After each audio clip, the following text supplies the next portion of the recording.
Livret rituel. Exercice 2, petit 5, on calcule avec des puissances. Petit a, il s'agit d'écrire 18 puissance 12 comme le produit de 2 à une certaine puissance et de 3 à une certaine puissance, pour ensuite écrire ce quotient sous la forme d'un produit d'une puissance de 5 et d'une puissance de 3. On peut jeter un coup d'œil sur ce qui est écrit un petit peu plus haut concernant le calcul avec des puissances. Ces règles peuvent être utiles.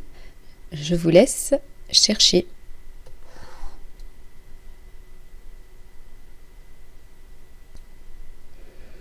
Alors, on peut effectivement remarquer que 18, on peut l'écrire comme 2 fois quelque chose. En l'occurrence, c'est 2 fois 9. Donc, notre 2 fois 9, le 18, il est à la puissance 12. En utilisant maintenant la règle qui est ici, un produit à une certaine puissance, c'est le premier facteur à la puissance fois le deuxième facteur à la même puissance.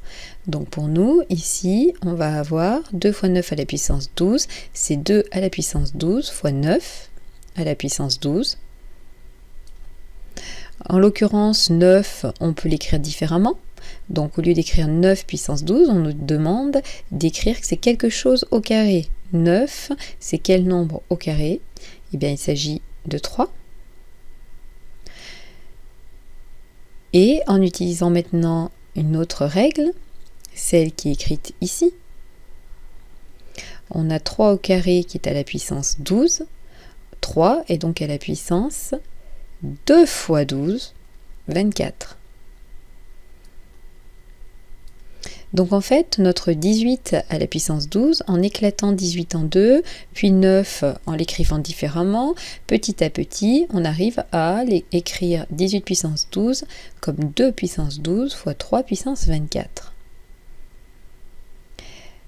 Une minute pour ceux qui l'avaient faux, pour corriger la question B.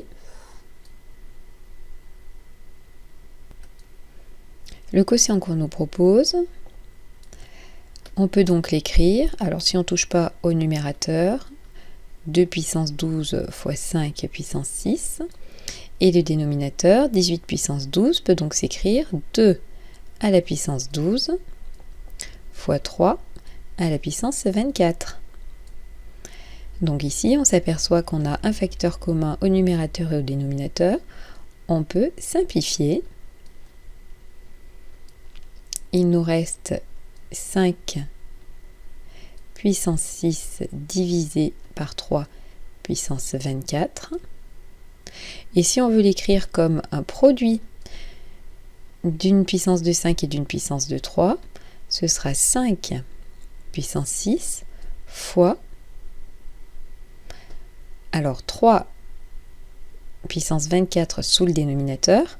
Soit on fait une petite étape, je peux vous l'écrire comme ça. Il s'agit de ce produit.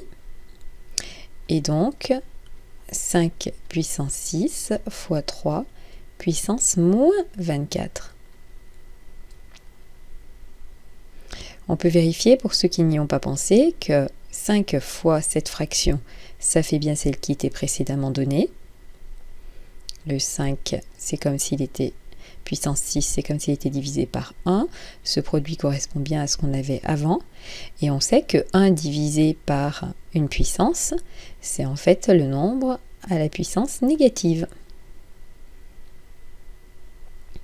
Voilà pour ce travail.